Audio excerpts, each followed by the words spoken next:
You might have heard this phrase, study smart, not hard, but where do you learn how to do it?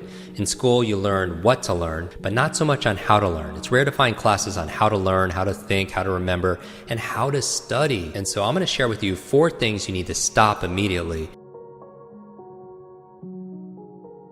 Number 1, I want you to stop multitasking. Many of you believe that you're doing 2 things at once or 3 things at once, and you're not actually multitasking, because every single time you switch from one task to another, you have to regain your focus and your flow, and it can take anywhere from 5 minutes to 20 minutes. So I want you to do one single mental thing at a time. The second thing I'm going to ask you to stop is I want you to stop and eliminate distractions.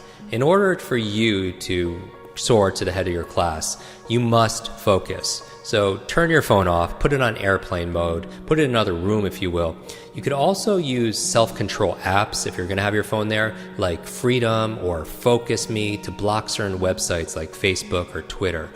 Number 3, I want you to stop cramming. Many people don't study for days or weeks, and then they'll pull an all-nighter. They'll go 6 or 7 hours straight, which is really bad because you need sleep. That's where you consolidate short to long-term memory. But the big mistake that students are making, that I see over and over again, is they study for too long a period without taking breaks. You heard me right. It's important to take breaks. We know you study better when you study in chunks. Your attention, your retention diminishes after about 25 or 30 minutes. There's a time management method called the Pomodoro technique, where you set a timer to break for your work into intervals, traditionally about 25 or 30 minutes. And then you take about a 2 to 3 or 4, maybe a 5-minute break to stretch, to breathe, to hydrate, and so on. The 4th thing I'm going to ask you to stop is to hack this thing called AKRASIA. And now this is the state of acting against your own better judgment. And Socrates was said to have asked precisely, how is it possible that if one judges action A to be the best course of action, why would anyone do anything other than A? Right? You want to major in the major things, and focusing on the 80-20 rule, right? Pareto's principle. Focus on the 20% of the things that give you 80% of the results or the rewards. And the challenge is a lot of people can't stick with a course of behavior. So I would recommend apps like Stick or BeMinder, which helps you to keep your commitments. Now, you want to start these 4 things. So number 1, I want you to practice what we call active recall. I actually don't recommend you reread textbook chapters over and over and over again. That's what most people do through rote repetition, because you could delude yourself that you know the information that you're reading instead of really testing yourself.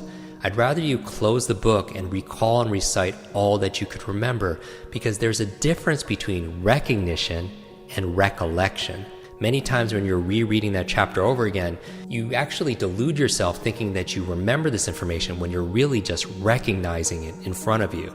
So study actively with a focus on recollection. Number 2, I would say, is start doing spaced repetition.